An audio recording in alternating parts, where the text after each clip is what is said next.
India इस वक्त strategically partner है अमेरिका का, अच्छा। लेकिन वो रशिया से भी फ़ायदा उठा रहा है, वहाँ से भी तेल रह रहा है, उसको जो जो चीज़ें चाहिए वहाँ से वो ले रहा है।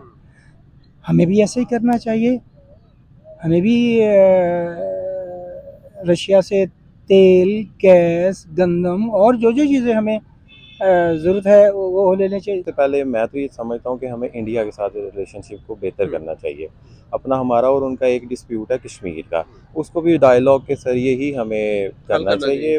और कोई हल नहीं है। आप देख लें दुनिया में कितनी आलमी जंगें हुई हैं, उन जंगों में भी बाद में आ जाके डायलॉग ही हुए हैं और फिर बाद में उन कौमों ने कहाँ पे कहाँ तरक्की कर ली है। हम लोग अभी भी मतलब इन्हीं चीज़ों में बैठे हैं। एक दिन मैं ट्विटर पे देख रहा था कि हमारे मुल्क में क्या चीज़ें चल रही हैं जी, कि इमरान खान फितना है या मिसाल के तौर पे नवाज शरीफ फितना है। और इंडिया के ट्विटर पे जो ट्रेंड थे वो आईटी के रिलेटेड पे थे। ये जो अभी उनकी डेवलपमेंट हुई है कि एप्पल स्टोर है उस पे वो कर रहे थे, आईटी के रिलेटेड इश्यूज़ को वहाँ पे ट्रेंडिंग चल रही थी। और हमारे देख लें क्या चलती है। ये एक मतलब इंटरनेशनल इशू है जो पाकिस्तान और इंडिया के दरमियान उन्होंने बनाया हुआ है, और ये मेरा नहीं ख्याल है कि ये मतलब ख़त्म होगा। 75 साल तो हो गए हैं। बिल्कुल इसी तरह ही है, मुझे लग नहीं रहा कि ये इशू जो है वो हल होगा, क्योंकि बहुत सारी जो है वो मुल्क हैं उनका असला जो है वो बिकता है स्पेस के ऊपर, और ज़ाहिर है पाकिस्तान और इंडिया के दरमियान टेंशन जो है वो भी इसी वजह से ही है। तो बहरहाल अल्लाह ताला से दुआ करनी चाहिए कि अल्लाह ताला बेहतर करे, किसी तरीके से जो है ये मसला भी हल हो और थोड़ा सा हम भी सुकून से यहाँ बैठ सकें, मतलब टेररिज्म के जो इश्यूज़ हैं ये भी थोड़ा सा कंट्रोल हों। तो बहरहाल जो हमारी स्पेशली जो गवर्नमेंट हैं उनको ये चीज़ें सोचनी चाहिए, उसी लेवल पे ज़ाहिर है ये फ़ैसले होते हैं, हमारे यहाँ आपके सोचने से तो ये चीज़ें नहीं होंगी। जी, हमें सबसे पहले अपने हमसायों के साथ ताल्लुकात को बेहतर करना पड़ना। जहाँ से हमने बात शुरू की थी, हमें इंडिया, ईरान, वो चाइना। कौन करेगा? हमारे जो फॉरेन मिनिस्टर इस वक्त जो हैं बिलावल भुट्टो, उनके अंदर इतनी काबिलियत है कि वो ये सारे काम कर लें। टू बी वेरी फ्रैंक, मुझे तो नहीं नज़र आती उनमें ऐसी कोई काबिलियत है कि वो मतलब हमारे मुल्क को रिप्रेजेंट कर सकें। बेसिकली फिर देखा जाए तो ये हम सबका कसूर है कि हम इन लोगों को इधर ले बिठा देते हैं, ये वोट पे ये आ जाते हैं। और ये इस तरह के जब बंदे ऊपर आएंगे तो कभी भी हमारा मुल्क तरक्की नहीं कर सकेगा। हेलो एंड वेलकम फ्रेंड, मैं हूं मुजफ्फर चौधरी और आप देख रहे हैं हमारा यूट्यूब चैनल परफेक्ट रिएक्शन। दोस्तों, एक बहुत ही अहम डेवलपमेंट हुई है इस खत्ते के अंदर। चाइना और इंडिया आपस में करीब आ रहे हैं। इंडिया के अंदर जो पार्लियामेंट की बिल्डिंग का इफ्तिताह हुआ था उसको लेकर चाइना ने उसकी तारीफ़ की है और इंडिया को ऑफ़र की है। उन्होंने 60,000 के करीब जो वीज़ा जो है इस साल के अंदर ऑफ़र किए गए हैं और बोला गया है कि इंडिया के लोग जो है वो चाइना आएँ, घूमें फिरें, अपना ही मुल्क समझें और यहाँ पर बिज़नेस भी करें, बेशक जो मर्ज़ी करें, रिहाइश रखें। तो ये बहुत ही बड़ी डेवलपमेंट है पाकिस्तान के लिए, ख़ास तौर पर कि जो पाकिस्तान अपने हमसाया मुल्कों के साथ ताल्लुकात इतने अच्छे नहीं हैं, तो इसके लिए पाकिस्तान को कुछ चाइना और इंडिया से सीखने की ज़रूरत है। अब इंडिया के जो प्राइम मिनिस्टर हैं नरेंद्र मोदी जी, अब उनका विज़िट है अमेरिका का, तो सारी दुनिया की नज़रें अब उसकी तरफ है कि वहाँ पर उन्हें ऑफ़र की जाएगी कि वो नेटो को ज्वाइन कर लें। तो बहुत ही बड़ी आगे डेवलपमेंट हो रही है। तो इस सारे सिनेरियो के ऊपर हम पाकिस्तानी पब्लिक से बात करेंगे कि पाकिस्तान को अपने हमसाया ममालिक के साथ अपने ताल्लुकात को कैसे बनाना चाहिए। तो चलते हैं पाकिस्तानी पब्लिक से, इस बारे में उनकी क्या राय है। अस्सलाम वालेकुम जी। जी वालेकुम अस्सलाम। आपका नाम सर? मेरा नाम मोहम्मद तारिक। अच्छा तारक भाई, आज आपसे जानेंगे कि पाकिस्तान के जो इंटरनेशनल रिलेशन है अपने हमसाया ममालिक के साथ जो तल्लुकात हैं उसके ऊपर बात करेंगे, और साथ में हम यहाँ पर थोड़ी डिस्कस भी करेंगे कि जो इंडिया और चाइना इस वक्त करीब आ रहे हैं। इंडिया के अंदर जो आपको पता है कि पार्लियामेंट की बिल्डिंग का इफ्तिताह हुआ है, तो उसको लेकर चाइना ने तारीफ़ की है और कोशिश की है कि वो अपने इख्तलाफात को कम कर सकें। तो आप कैसे देख रहे हैं कि पाकिस्तान को क्या करना चाहिए यहाँ पर? पाकिस्तान को भी इंडिया के साथ, जैसे चाइना ने कुछ बेहतरी लाई है अपने तल्लुकात में, पाकिस्तान को भी ज़रूरत है कि पाकिस्तान भी अपने हमसाया ममालिक हैं जिनमें इंडिया भी है, अफ़गानिस्तान भी है, ईरान भी है, इनके साथ अपने तल्लुकात को बेहतर बनाया जाए। जी बिल्कुल, पाकिस्तान जो है एक उसकी ऐसी जोग्राफियाई हालत या लोकेशन ऐसी है कि जिसमें हम तमाम ममालिक जो अपने हमसाया ममालिक हैं उनके साथ हमें अच्छे ताल्लुकात रखने चाहिए। हमें गैर जानबदारी की जो पॉलिसी है उसके तहत ही अपने मामलात को आगे चलाना चाहिए।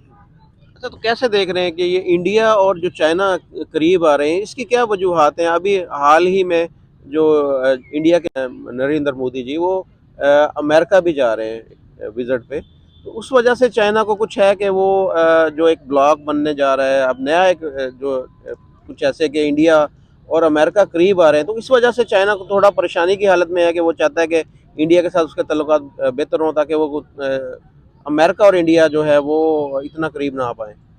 नहीं, इसकी ये कोई ख़ास वजह नहीं है। चाइना जो है इसकी शुरू से ही पॉलिसी ये है कि जिन ममालिक के साथ उसके तल्लुकात किसी वजह से ख़राब हैं, उन ख़राब तल्लुकात को, उन वजूहात को कायम रहते हुए भी वो अपने तजारती और दूसरे सफारती ताल्लुकात जो है वो कायम रखता है। जैसे कि अभी आप देख लें हांगकांग का मसला है, हांगकांग के मसले के, फार्मूसा के मसले के ऊपर देखिए वो चाइना की अपनी पॉलिसी है, वो उस पर कायम है, लेकिन उन मुल्कों के साथ उसने तल्लुकात ठीक रखे हैं, वो उस पर ज़बरदस्ती हमला करके उस पर कब्ज़ा नहीं करना चाहता है। चाइना जो था वो हमें भी यही सबक देता रहा है, वो हमें भी यही कहता रहा है कि आप अपने तल्लुकात तमाम हमसायों के साथ बशमूल इंडिया, आप उनके साथ तल्लुकात को नॉर्मलाइज़ करें। जब आपके तल्लुकात आहिस्ता आहिस्ता ठीक हो जाएंगे, हम आप अपनी कश्मीर के बारे में पॉलिसी को आलमी सतह पर, सफारती सतह पर आप उसको कायम रखें अपने अपने मौक़िफ़ पे, लेकिन अपने तल्लुकात जो है इंडिया से नॉर्मल करें। जब आपके तल्लुकात बेहतर हो जाएं तो ऑन टेबल पे आके उनसे भी आप इस मौजू पे बात करें और खुश उसलूबी से मसले को हल करने की कोशिश करें। ये नहीं है कि आप उस वजह से उस चीज़ को आगे रखें, कश्मीर के मसले को सामने रखें और बाकी सारे मसलों को पीछे छोड़ दें। इस तरह ना पाकिस्तान के फ़ायदे में है, ना इंडिया के फ़ायदे में है। बाहमी ताल्लुकात बेहतर होंगे, जो तजारती लेन देन होगा उससे पाकिस्तान को भी फ़ायदा पहुँचेगा और इंडिया को भी फ़ायदा पहुँचेगा। पाकिस्तान दूसरे ममालिक से जो चीज़ें लेता है वो हमें करीब के बॉर्डर से इंडिया से मिल जाएंगे। अच्छा, आप कैसे देख रहे हैं कि इंडिया की जो इस वक्त जो फॉरेन पॉलिसी है, उनके जो फॉरेन मिनिस्टर हैं जयशंकर जी, वो रशिया के साथ देखें वो तेल ले रहे हैं, रशिया से ऑयल लेकर वो यूरोप को एक्सपोर्ट कर रहे हैं। उनके रशिया के साथ भी ताल्लुकात अच्छे हैं, उनके यूरोप के साथ भी ताल्लुकात अच्छे हैं, उनके अमेरिका के साथ भी ताल्लुकात अच्छे हैं, अब वो चाइना के साथ भी अच्छे वो कर रहे हैं। तो कैसे हम पाकिस्तान की फॉरेन पॉलिसी और इंडिया की फॉरेन पॉलिसी को आप कैसे देख रहे हैं, दोनों मुल्कों की? जैसे कि भी आपने कहा कि इंडिया हर मुल्क के साथ, हर ब्लॉक के साथ ताल्लुकात रख रहा है, उससे फ़ायदा उठा रहा है, तो हमें भी सीखना चाहिए, ये हमें भी ऐसे ही करना चाहिए। हमें अमेरिका के साथ, रशिया के साथ, चाइना के साथ, अपने इर्द गिर्द के हमसाया ममालिक के साथ सबसे अच्छे ताल्लुकात रखने चाहिए। किसी ब्लॉक में जाने की ज़रूरत नहीं। हाँ, वो ममालिक जो हमारे करीब तरीन हैं उनसे हमारे ज़्यादा अच्छे ताल्लुकात होने चाहिए। अच्छा, जो पहले थे ब्लॉक होते थे, जैसे आपने बोला कि रशियन ब्लॉक होता था, अमेरिकन ब्लॉक, आप समझ रहे हैं कि अभी भी वो ब्लॉक कायम है या ब्लॉक वो ख़त्म हो चुके हैं? नहीं, ये ईस्ट और वेस्ट का जो है ब्लॉक वो तो कायम रहेगा सारी उम्र। मसलन रशिया और चाइना, ये बहुत लंबी स्टोरी है, उसकी तरफ हम जाए बगैर अब ये दोनों एक दूसरे के करीब आ रहे हैं। दूसरी तरफ अमेरिका और यूरोप, इनका ब्लॉक है, तो हमें दोनों तरफ से फ़ायदा उठाना चाहिए। जैसे कि इंडिया देखें, इंडिया इस वक्त स्ट्रेटजिकली पार्टनर है अमेरिका का, लेकिन वो रशिया से भी फ़ायदा उठा रहा है, वहाँ से भी तेल रह रहा है, उसको जो जो चीज़ें चाहिए वहाँ से वो ले रहा है। हमें भी ऐसे ही करना चाहिए। हमें भी रशिया से तेल, गैस, गंदम और जो जो चीज़ें हमें ज़रूरत है वो लेने चाहिए। देखिए, इस दफ़ा हमारी गंदम की पैदावार बहुत कम हुई है। हमें कम अज़ कम 20 लाख टन गंदम जो है बाहर से मंगवानी पड़ेगी। हम एक ज़र्री मुल्क कहलाते हैं। क्या वजह है ज़र्री मुल्क कहलाने के बावजूद हम ज़र्री मुल्क नहीं हैं? हमें दालें हैं, तेल है, गंदम है, हर चीज़, हम खाने पीने की चीज़ें भी बाहर से मंगवाते हैं। क्यों? हम अपनी ज़राअत को मजबूत करें, उसकी बुनियाद पर मॉडर्न एग्रीकल्चर को अपनाएं, पैदावार बेहतरीन करें, ज़्यादा पैदावार लें। अस्सलाम वालेकुम जी। वालेकुम अस्सलाम। आपका नाम सर? उमर अब्बास। अच्छा उमर भाई, आज आपसे ये जानेंगे कि पाकिस्तान को अपने हमसाया ममालिक के साथ ताल्लुकात बेहतर बनाने की कितनी ज़रूरत है। कि जैसे आज इंडिया और जो है चाइना है, उन्होंने डेवलपमेंट हुई है बड़ी। चाइना ने तारीफ़ की है इंडिया की, जो उन्होंने पार्लियामेंट की बिल्डिंग बनाई है उसके ऊपर मुबारकबाद दी उन्होंने, और बोला कि जी 60,000 जो उन्होंने वीज़ा जारी किए इंडियन को, बोला आप आएँ इंडिया में, खाएँ पिएँ चाइना में और बिज़नेस करें। सही। तो आप कैसे देख रहे हैं कि पाकिस्तान को कितनी ज़रूरत है कि पाकिस्तान भी इंडिया के साथ अपने ताल्लुकात को बेहतर बनाए, बांग्लादेश के साथ, अफ़गानिस्तान के साथ, इवन ईरान के साथ भी? जी, मैं तो खुद इस चीज़ का बहुत हामी हूँ कि जितने ज़्यादा हमारे रिलेशनशिप अपने हमसायों के साथ होंगे, उतना ही हमारे मुल्क को फ़ायदा होगा। अब यह देखें कि हमारे मुल्क में गुर्बत कितनी है, कितनी परेशानी है, तो हमारी जो मतलब हमारा जो सारा बजट है वो हमारे दिफा पे लग रहा है। और हम पहले इंडिया से सिर्फ परेशानी थी, अब आपको देख लें कि अफ़गानिस्तान पे भी हमें बॉर्डर पे बंदे खड़े करने वो पड़ बॉर्डर भी जाते हैं। सेफ नहीं है हमारा। कोई भी सेफ नहीं है, इवन ईरान का बॉर्डर नहीं सेफ, वहाँ पे स्मगलिंग होती है। तो मकसद कहने का ये है कि कोई भी हम अपने किसी भी हमसाये के साथ किसी अच्छे रिलेशन में नहीं है। हमें ये चाहिए कि सबसे पहले मैं तो ये समझता हूँ कि हमें इंडिया के साथ रिलेशनशिप को बेहतर करना चाहिए। अपना हमारा और उनका एक डिस्प्यूट है कश्मीर का, उसको भी डायलॉग के ज़रिए ही हमें करना चाहिए, और कोई हल नहीं है। आप देख लें दुनिया में कितनी आलमी जंगें हुई हैं, उन जंगों में भी बाद में आ जाके डायलॉग ही हुए हैं, और फिर बाद में उन कौमों ने कहाँ पे कहाँ तरक्की कर लिया है। हम लोग अभी भी मतलब इन्हीं चीज़ों में बैठे हैं। एक दिन मैं ट्विटर पे देख रहा था कि हमारे मुल्क में क्या चीज़ें चल रही हैं जी, कि इमरान खान फितना है, या मिसाल के तौर पे नवाज शरीफ फितना है।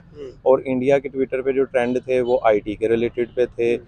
ये जो अभी उनकी डेवलपमेंट हुई है कि एप्पल स्टोर है, उस पे वो कर रहे थे आईटी के रिलेटेड इश्यूज़ को, वहाँ पे ट्रेंडिंग चल रही थी, और हमारे देख लें क्या चलती है। तो हमारी प्रायोरिटीज़ ही डिफरेंट हैं उन लोगों के साथ। फिर आप देख लें कि ईरान है, ईरान ने पाबंदियों के बावजूद कितनी तरक्की की है, और हम दूसरे मुल्कों से डर के हम लोग ईरान से ताल्लुकात नहीं बेहतर कर रहे हैं। हमें चाहिए कि हम ईरान से भी ताल्लुकात बेहतर करें।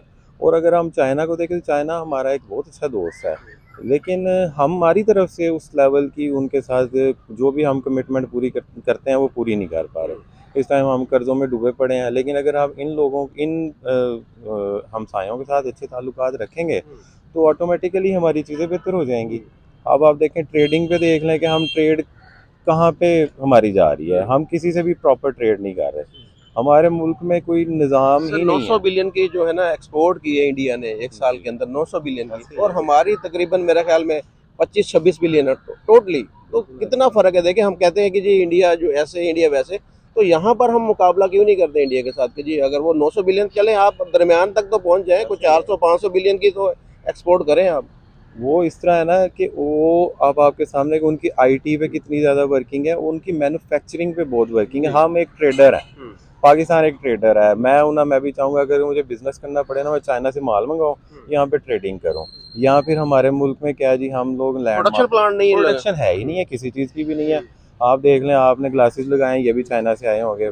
मैंने मोबाइल पकड़ा हुआ है, ये भी चाइना से ये माइक चाइना का है, ये Even घड़ी हर चीज़ चाइना चाइना की की है, है। सारा कुछ तो चाइना जब तक हम मैन्युफैक्चरिंग पे नहीं आएंगे, आज से आप 25-30 साल पहले जाएं हमारे फैसलाबाद को देख लें कि हम लोग, हमारे मुल्क का फैसलाबाद का कपड़ा पूरी दुनिया में जाता था। हमारा चावल है वो आपके सामने है, वो कहाँ तक मतलब मंडी हाफजाबाद का चावल पूरी दुनिया में मशहूर था। अब पाकिस्तान की कोई भी चीज़ है वो उस तरीके से हमने उसको किया ही नहीं है। बेसिकली मैं इसको एक और चीज़ से भी देखता हूँ, कोई भी पाकिस्तान की गवर्नमेंट आती है ना, वो इनकरेज नहीं करती। हमारे इदारे जो हैं, ये लोकल लेवल के जितने भी इदारे हैं, वो इनकरेज ही नहीं करते। वो क्या कर रहे हैं, डिस्करेज करते हैं। जो भी मैन्युफैक्चरिंग प्लांट लगाने आता है उसको कभी कोई इदारा पकड़ लेता है, तुमने ये नहीं किया क्या, अपनी वो दिहाड़ी कर लगाने के लिए, अपनी रिश्वत को लेने के लिए। तो वो लोग डिसहार्ट हो जाते हैं, वो कहते हैं हम इस मुल्क में हमने मैन्युफैक्चरिंग करनी ही नहीं है। ये भी तो चीज़ें हमारे लेवल पे है ना। तो इंडिया में ज़ाहिर है वो इन चीज़ों को वो दे रहे हैं, वो सहूलियात दे रहे हैं अपने इसको मैन्युफैक्चरर को सहूलियात दे रहे हैं। उनका आप देख लें कि उनकी फॉरेन इन्वेस्टमेंट पाकिस्तान के अंदर क्यों नहीं आ रही। इंडिया के अंदर देखें ना, कोई भी मल्टीनेशनल कंपनी, बड़ी बड़ी टेस्ला की बात करें या जैसे एप्पल स्टोर की आपने बात की, और भी जितनी भी बड़ी बड़ी कंपनीज हैं, वो इंडिया के अंदर इन्वेस्टमेंट करने की उनकी ख्वाहिश है। पाकिस्तान के अंदर कोई भी बड़ी कंपनी क्यों नहीं आ रही, उसकी क्या रीज़न आप समझेंगे? जी अभी तक की जो सूरत हाल है ना, अब ये जो हमारे मुल्क में ये पॉलिटिकली वाकई इंस्टेबिलिटी की वजह से अभी इन्वेस्टमेंट पिछले नहीं आ 5-6 माह को ठीक है छोड़ ना, दें, अगर उससे 5-6 पीछे चले माह जाएं। साल को भी पीछे छोड़ दें तो लैक ऑफ इंटरेस्ट है। हमारी जो मैनेजमेंट अपर लेवल की गवर्नमेंट लेवल की मैनेजमेंट है ना, उनका इंटरेस्ट नहीं है इन चीज़ों पे। वो भी सिर्फ ना शॉर्ट टर्म वो प्लानिंग करते हैं, प्लानिंग लॉन्ग करते ही टर्म नहीं, मेरा ख्याल प्लानिंग ही प्लानिंग नहीं, करते ही नहीं। शॉर्ट टर्म करते हैं ना, जिसमें उनके किसी वजीर मशीर को फ़ायदा होना है, उसने शॉर्ट टर्म प्लानिंग करनी है, प्लानिंग करके उसने अपना पैसा बनाना है और निकल जाना है। जब तक हमारे मुल्क में लॉन्ग टर्म प्लानिंग नहीं आनी तब तक इन्होंने सब देखें जी, ये काम है हमारे सियासतदानों का कि इनको मिल के बैठना पड़ना है। बैठ के जैसे इन्होंने आज से कोई 15-20 साल पहले मिसाक जमहूरियत पे साइन किए थे ना, ऐसे ही इनको कोई इसके ऊपर भी वर्किंग करनी कि हमारी इकोनॉमी जो बेहतर हो। इकोनॉमी ऐसे ही बेहतर होगी कि जब एक तसलसल आएगा, पॉलिसीज में तो तसलसल आएगा, मिल बैठ के कोई भी चीज़ों को गवर्नमेंट है जो बेहतर 5 करना साल अपने पड़ेगा। पूरे नहीं कर रही यहाँ पर, ये हमारे मुल्क का अलमिया है। हाँ जी, जब भी कोई भी गवर्नमेंट 5 साल पूरे करे, उसकी जो वर्किंग होगी उसको अवाम को पता चलेगा जी इसने 5 साल में कोई कारकर्दगी दिखाई है या नहीं दिखाई। बिल्कुल ऐसे ही है। आप देख लें कि जब तक ये 5 साल नहीं पूरे होंगे, या मसलन लोगों को किसी भी सियासतदान को उसको अपनी प्लानिंग का पूरी इम्प्लीमेंटेशन नहीं करने दी जाएगी, तो कभी भी इस मुल्क में तरक्की नहीं हो सकेगी। क्योंकि ये काम होता है सियासतदानों को, जिनको हम वोट दे के इधर भेजते हैं। या तो यहाँ पे जमहूरियत नाम की चीज़ ख़त्म कर दी जाए, यहाँ पे डिक्टेटरशिप आ जाए, हमें पता हो जी कि एक डिक्टेटर है, उसने आगे ये तो सारी फॉरेन चीज़ें पॉलिसी चलानी है। कैसे बेहतर हो सकती है हमारी? फॉरेन पॉलिसी को बेहतर बनाने के लिए जी हमें सबसे पहले अपने हमसायों के साथ ताल्लुकात को बेहतर करना पड़ना है। जहाँ से हमने बात शुरू की थी, हमें इंडिया, ईरान, वो चाइना, कौन करेगा? हमारे जो फॉरेन मिनिस्टर इस वक्त जो है बिलावल भुट्टो, उनके अंदर इतनी काबिलियत है कि वो ये सारे काम कर लें। टू बी वेरी फ्रैंक, मुझे तो नहीं नज़र आती उनमें ऐसी कोई काबिलियत है कि वो मतलब हमारे मुल्क को रिप्रेजेंट कर सकें।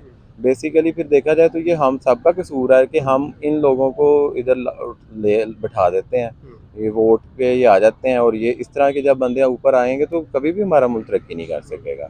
जब तक फॉरेन देखें, पॉलिसी मिलजुल के ही बननी है। पॉलिसी बनाने के लिए सिंसेयर होना पड़ना, अपने मुल्क के साथ लॉयल होना पड़ना है, अपने मुल्क के लिए सोचना पड़ना है, ना कि अपनी नेक्स्ट जो 5 साल की जो है ना हुकूमत के लिए। जब कोई भी सियासतदान सोचेगा ना, तो कभी भी हमारी फॉरेन पॉलिसी बेहतर अच्छा, नहीं यहाँ पर होगी। बिलावल भुट्टो अगर स्टेप लेता भी है कि इंडिया के साथ रिलेशन बेहतर करे, तो दूसरों बंदों ने कहना जी ये इंडिया का दोस्त बन गया, ये मुल्क का हाँ जी, गद्दार बन गया। बिल्कुल यही तो प्रॉब्लम है। अब हर पाकिस्तान में ना हर बंदा गद्दार है। देखें जी, पाकिस्तान की हिस्ट्री उठा लें, मोहतरमा फातिमा जना भी गद्दार थी, तो फिर बाद में जुल्फ़िकार अली भुट्टो भी गद्दार हो गया। फिर जिसने जो अपना ये ज़ियाउल हक था, उसको भी इन्होंने, कोई उसको शहीद कहता है, कोई उसको गद्दार कहता है। हमारे मुल्क में अपना सॉरी जुल्फ़िकार अली भुट्टो भी शहीद है और ज़ियाउल हक भी शहीद है, कातिल भी शहीद है और मकतूल भी शहीद है। ठीक है जी। फिर आप आगे आ जाए, बेनज़ीर को भी इन्होंने गद्दार किया, उसको चले वो तो शहीद तो हो गई ना, उनको भी गद्दार का लक़ब दिया गया। फिर नवाज शरीफ को भी इन्होंने गद्दार कर दिया, अब इमरान खान और उसकी पार्टी भी गद्दार होगी। यानी कि यहाँ पे कोई भी, इसका मतलब है सिंसेयर कोई लॉयल बंदा ही नहीं है। हमारे मुल्क में ये मामला तब भी बेहतर होने हैं जब हमारे सियासतदान ठीक होना है। लोग कहते हैं जी इस्टेब्लिशमेंट का ये कसूर है, या मतलब दूसरे अदारों का ये कसूर है। कसूर उनका नहीं है, कसूर इनका है। जब तक ये अपनी चीज़ों को बेहतर नहीं करेंगे, ये अपने मुल्क के लिए नहीं सोचेंगे, तब तक ये कभी भी हम लोग तरक्की नहीं कर सकेंगे। आप इंडिया की बार बार मिसाल देते हैं सर, इंडिया में एक दफ़ा भी मार्शल लॉ नहीं लगा। क्यों नहीं लगा? वहाँ पे जमहूरियत मजबूत ही हुई है। हालांकि करप्शन तो वहाँ पे भी हो रही है, लेकिन उन लोगों ने वो कहाँ से कहाँ पहुँच गए हैं, और हम लोग हम कहाँ से कहाँ पहुँच गए हैं। अब मैं इन चीज़ों को, अब जब हम देखते हैं तो एक एक यंग जो हमारी जनरेशन है ना, वो इस टाइम पाकिस्तान में रहना नहीं चाहती। मेरे जैसा बंदा, आपके जैसा बंदा भी वो चाहता है कि किसी तरीके से कोई ऐसा तरीका जुगाड़ हो लग जाए कोई। कि हम पाकिस्तान से बाहर चले जाएं। क्योंकि हम देखें, हम वो लोग हैं जिनकी ना आखिरत रही है ना दुनिया रही है। कैसे आखिरत नहीं रही? हम लोग अल्लाह से डरते हैं, हम लोग हराम कमाने से डरते हैं, हम लोग 2 नंबरी करने से डरते हैं। ठीक हो गया ना? ये तो हमारी आखिरत के लिए करते हैं। लेकिन जब हम पाकिस्तान में रहते हैं तो हमें नज़र आता है कि ये आपके सामने ही है कि बच्चों का रोटी पूरी करने के लिए फिर वो लोग सब करते हैं यार, किसी तरीके से हम बच्चों की रोज़ी पूरी कर सकें। तो ये तो हालात है कि ना दुनिया के हम रहे, ना आखिरत के रहे हैं। ना दीन दे ना ना दुनिया दे। दीन के ना दुनिया के, ये आपके सामने है मामला। आप ज़ाहिर है एक काम कर रहे हैं, सोशल वर्क कर रहे हैं, आपको मेरे से ज़्यादा और लोग भी बताएंगे कि ये चीज़ें ऐसी चल रही हैं ना। लोगों का मतलब इस टाइम हम लोग मायूस हुए पड़े हैं, और सिर्फ मैं इसमें तो किसी फ्यूचर नजर आ रहा है पाकिस्तान का आपको? देखें, वो अल्लाह ताला जो कुरान में भी कहता है ना उम्मीदी जो है ना गुनाह है, अल्लाह ताला से उम्मीद तो रखनी चाहिए ना, तो कोशिश यही उम्मीद भी रखें और साथ में एफर्ट भी करें। एफर्ट भी करें एज अ हर पाकिस्तानी को अपनी जगह पे जो मैं अपने तौर पे कर सकता हूँ मुझे करना चाहिए, आप जो कर सकते हैं आपको करना चाहिए। और इन सब से बढ़ के हमें जब भी हम वोट डालें हमें ये ज़रूर देखना चाहिए कि बंदा किस किस्म का है, किसको वोट डाल रहे हैं, आया कि वो इस काबिल है भी हम उसको वोट डाल रहे हैं कि वो हमारे कोई आगे से कोई करेगा, कोई हमारे मुल्क की खिदमत कर सकेगा, ये है जी। बहुत शुक्रिया जी, थैंक यू सर। अस्सलाम वालेकुम जी। जी वालेकुम अस्सलाम। आपका नाम सर? अब्दुल मुसव्विर। क्या करते हैं सर? मैं एक मेरा बिजनेस है जी। प्रॉपर्टी का। जी। सर आज आपसे ये जानेंगे कि इंडिया के अंदर उनकी जो पार्लियामेंट की बिल्डिंग है वो उसका इफ्तिताह हुआ है, तो उसको लेकर चाइना ने उनकी तारीफ़ की है और अपने तल्लुकात को बेहतर बनाने का उन्हें मौका मिल गया ना। उन्होंने तारीफ़ करके साथ ही बोला कि जी आपके दरवाजे जो हमारे खुले हैं, इंडियन जो चाइना के अंदर आए 60,000 वीज़े उन्होंने जारी किए और अपने रिलेशन को बेहतर बनाने की उन्होंने ना थोड़ी सी एफर्ट की है।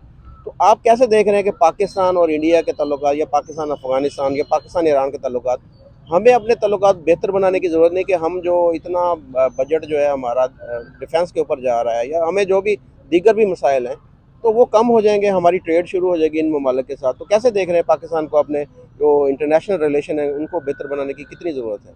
सर डेफिनेटली जो है ना इस वक्त तो सर्वाइवल ही मैं समझता हूँ मुल्कों की तब है जबकि आप अपने जो पड़ोसी ममालिक हैं उनके साथ आपके ताल्लुकात डेफिनेटली बहुत बेहतर होने चाहिए। ना सिर्फ ट्रेड के पॉइंट ऑफ व्यू से जो आजकल इशू चल रहा है, दहशतगर्दी के इश्यूज चल रहे हैं और जो क्रॉस बॉर्डर टेररिज्म के इश्यूज चल रहे हैं वो भी बहुत हद तक कंट्रोल हो जाएंगे। और यहाँ इस खत्े में तो जो पाकिस्तान का प्रॉब्लम है वो तो डेफिनेटली मेन इशू तो इंडिया के साथ है। मतलब उसमें आपको पता है कि जो हम दोनों का जो है वो पॉइंट ऑफ डिस्प्यूट है वो कश्मीर है। जी, ठीक है ना जी, उसको जो है वो अब दोनों बैठ के हल पाकिस्तान करना चाहिए जी उसको। डेफिनेटली उसको बैठ के हल करना चाहिए, उसका सलूशन निकालना चाहिए और ये पूरी दुनिया के लिए बेहतर है। जी, ठीक है ना जी, ना सिर्फ पाकिस्तान का इसका और इंडिया का बेनिफिट होगा, पूरी दुनिया को उसको जो है वो ज़ाहिर है इस पूरे खत्े में इस वक्त जो है वो डिस्प्यूट यही चल रहा है। बाकी चाइना भी ज़ाहिर है वो देखिए उसके साथ भी चाइना का हमारे भी अच्छे लद्दाख हैं। के ऊपर डिस्प्यूट चल रहा है ना इंडिया जी के जी साथ, जी जी लेकिन जी। उसके साथ साथ देखिए वो ट्रेड भी जा रही है, उनकी ताल्लुकात भी बेहतर कर रहे हैं। डिस्प्यूट अपनी जगह वो कह रहे हैं कि हम लेकिन कह रहे हैं कि जी कश्मीर का मसला जब तक हल नहीं होगा हम अब ट्रेड भी नहीं करेंगे, हम ताल्लुकात भी बेहतर नहीं करेंगे। सर ये तो आपको पता है गवर्नमेंट लेवल पे जो है ये सारे इश्यूज हैं एड्रेस होने वाले। मैं समझता हूँ कि जहाँ जिस मुल्क को बेनिफिट होता हो वहाँ करना चाहिए। तो ये एक मतलब इंटरनेशनल इशू है जो पाकिस्तान और इंडिया के दरमियान उन्होंने बनाया हुआ है और ये मेरा नहीं ख्याल है कि ये मतलब ख़त्म होगा 75 कभी, साल तो हो गए क्योंकि हैं। बिल्कुल इसी तरह ही है। मुझे लग नहीं रहा कि ये इशू जो है वो हल होगा क्योंकि बहुत सारी जो है वो मुल्क हैं उनका असला जो है वो बिकता है स्पेस के ऊपर और ज़ाहिर है पाकिस्तान और इंडिया के दरमियान टेंशन जो है वो भी इसी वजह से ही है। जी, तो बहरहाल अल्लाह ताला से दुआ करनी चाहिए कि अल्लाह ताला बेहतर करे, किसी तरीके से जो है ये मसला भी हल हो और थोड़ा सा हम भी सुकून से यहाँ बैठ सकें, मतलब टेररिज्म के जो इश्यूज़ हैं ये भी थोड़ा सा कंट्रोल हों। तो बहरहाल जो हमारी स्पेशली जो गवर्नमेंट हैं उनको ये चीज़ें सोचनी चाहिए, उसी लेवल पे ज़ाहिर है ये फैसले होते हैं। हमारे यहाँ आपके सोचने से तो ये चीज़ें नहीं होंगी। तो इसमें आप कितना देख रहे हैं कि हमारे जो फॉरेन मिनिस्टर हैं जो या हमारी फॉरेन पॉलिसी है उसमें कोई थोड़ी कमजोरी है या क्या है? सर फॉरेन मिनिस्टर तो आपके कर ही कुछ नहीं रहे, मतलब सॉरी टू से जो आजकल स्पेशली हैं उनको तो सवाए सैर व तफरी करने के और काम है कोई नहीं है और ना ही उन्होंने कुछ करना है और ना ही उनसे कुछ एक्सपेक्ट करते हैं हम। ठीक है ना जी। तो बहरहाल ये कोई अल्लाह करे कि कोई अच्छी ऐसी कोई गवर्नमेंट पाकिस्तान में आए जिसको अपने लोगों का भी ख्याल हो, ठीक है ना, और वो इंटरनेशनल लेवल पे भी बैठ के बात कर सकें, तभी है कोई उम्मीद के जो है ना को हालात बेहतर हो सकते हैं मुल्कों के। ठीक है जी, थैंक यू जी, अल्लाह हाफ़िज़।